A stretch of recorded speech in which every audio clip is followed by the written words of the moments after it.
Een man ligt in de luie stoel te kijken naar een pop-idool. Hij is al oud, dit jaar wordt er 80. Ik kijk al een dag of weer op tafel stuit verscharreld bier. De televisie vindt er blijkbaar prachtig.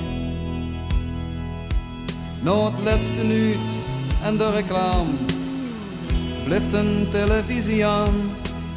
Hij blijft mij kijken zelfs tot het sneeuw is.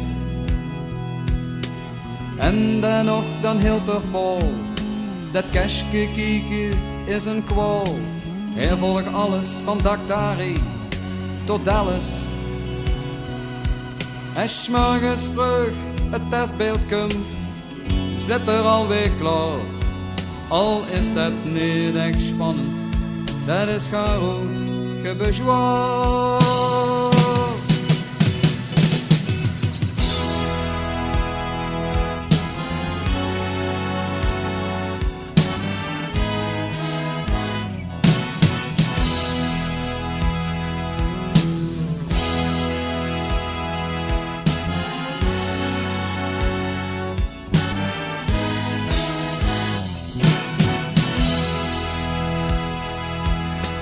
Ken je journaal Tros Actua? Alles van Veronica. De VARA-quiz destijds uit die grote tent. Ontspanning en ook politiek. Dat is niks te gek voor de man ook ik. Zelfs het gesprek met de minister-president. 's morgens vroeg zit er daar weer. Op tafel stuit beschummeld bier. De nieuwslezer Harmen Sieze zit bij hem in de kamer. En daarna is er een showprogramma met liedjes van vader Abraham. De Dolly Dots, René Schumann, Ben Kramer. En 's morgens vroeg het testbeeld komt, zit er alweer klaar. Al is dat niet echt spannend, dat is groot geen bezwaar.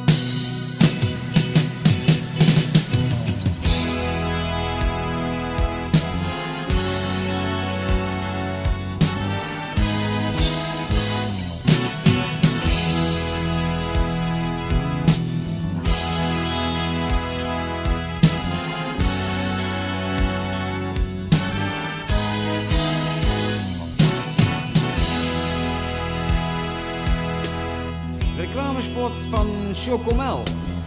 Daar gaat op eens de vuurdeurbel. De buurman komt langs om eens even te kallen. Wat de oude man er nu van denkt, dat het in het flatgeboe zo stinkt. Dat is toch het wat geen huurder zal bevallen.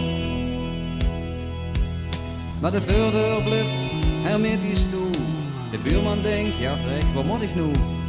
Door de brievenbus kijkt er naar binnen. En een hoop gezetten ligt in de gang. En uit de brievenbus komt een flinke stank.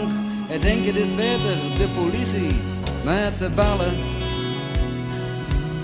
En zomaar oer bij het journaal Harmen Sieze daar weer is. Vertelt er van een man 5 weken dood. En daardoor nemens wordt gemist.